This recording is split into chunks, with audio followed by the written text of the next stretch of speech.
Welcome back to our channel. In this video, we will guide you through the process of deleting a YouTube comment.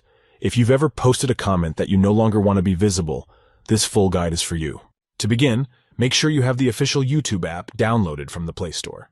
If you haven't done so already, go to the Play Store and in the search bar, type YouTube. Look for the app with a square red and white play button. Tap on it, then tap Install. Wait for the app to finish downloading, and once it's done, tap on Open to launch it. Once you have the YouTube app installed, sign into your account. This step is mandatory to manage and delete your comments. Enter your username and password to access your account. Once you're signed in, follow these steps to delete a comment. Step 1.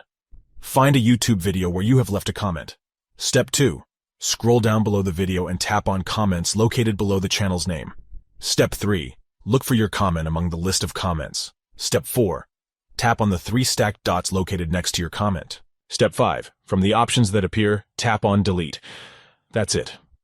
By following these steps, you'll be able to successfully delete a YouTube comment that you no longer wish to have visible. Please note that once a comment is deleted, it cannot be undone. Make sure you are certain about deleting your comment before proceeding. We hope you found this tutorial helpful. If you did, please consider giving this video a thumbs up and subscribing to our channel for more informative guides. If you have any questions or suggestions, feel free to leave them in the comments below. Thanks for watching, and we'll catch you in the next video.